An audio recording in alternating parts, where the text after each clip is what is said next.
Good day everyone. So this is my report. Contemporary economic issues.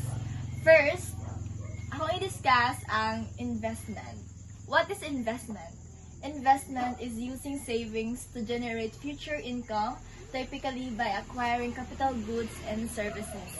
So, ang investment is when you use your money now para maka-earn pud ka og more money in the future.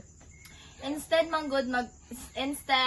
spending all your money, you save or put in something like business, property, or stocks so it can grow. Mas mataas pa siya. Ganun. Ang idea ani kay mag-sacrifice ka sa imong money karon para naa kay mas dako nga income sunod.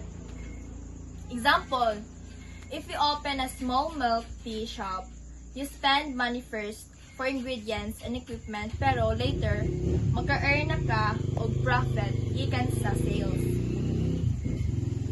Next is different kinds of investment. Investments involve risk and expected returns. Understanding both is crucial before investing.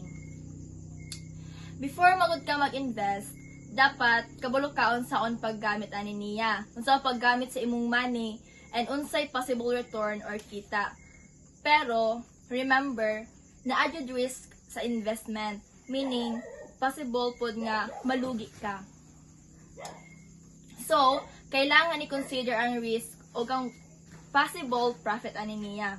Example, if mag-invest ka sa business manggod, possible dako imong makita, pero possible pod malugi ang imong negosyo.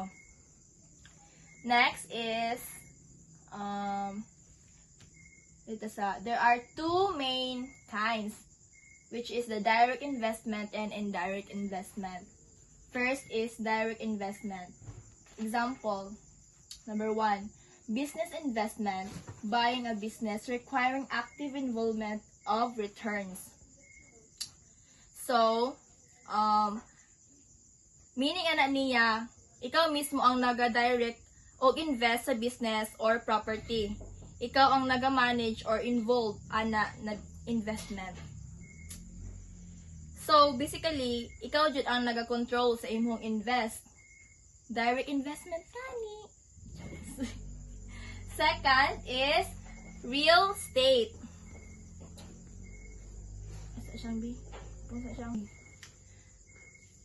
Second is real estate.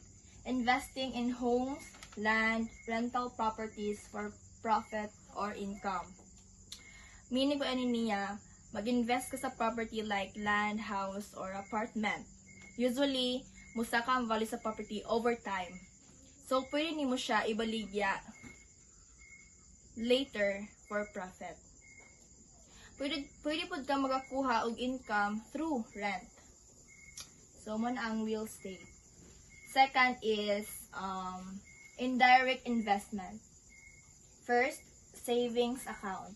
Earns interest, low risk, insured, like PDIC and PH up to 500,000 pesos.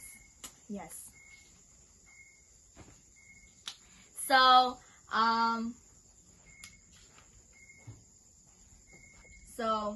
ang savings account is when mag-deposit ka og money sa bank, then maka-earn ka og interest. Safe siya because insured siya sa bank and gamay ra ang risk. Pero usually, gamay pud ang kita.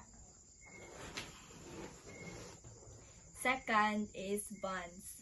Government or corporate bonds paying interest over time can be traded. Bonds are like kanang magpahulam ka og kwarta sa government or sa kumpanya. Then, bayaran kanila with interest after sa period of time. Number 3 is stocks. Common ownership, shares with potential dividends and preferred stock. So, meaning niya is nagapalit ka og share sa company.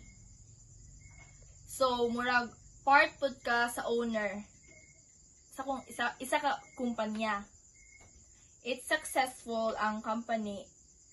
if successful ang company, maka-receive ka og dividends or profit.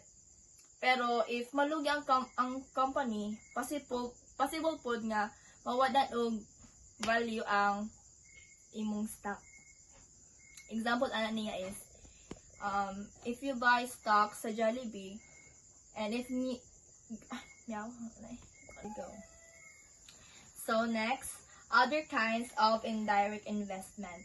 First is mutual funds.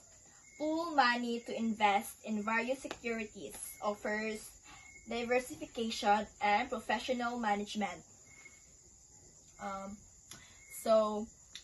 Mutual funds are investment where daghan investors nag-combine og money. Then expert ang mo invest ana sa different stocks or bonds. Also, this is good because diversified and investment, meaning dili tanan money na sa isa ka kumpanya. Then, second is life insurance. Provides protection and saving component with cash value accumulation. Life insurance is mainly financial protection for your family if something happens to you. Pero, some life insurance na ay savings feature. Meaning, nag-grow po ang imong money over time. Pwede mo i-withdraw ang cash value in emergency. Kung naalay emergency, pwede mo siya i-withdraw. Then, lastly is the buying of stocks. Stocks often bought via brokerage and companies.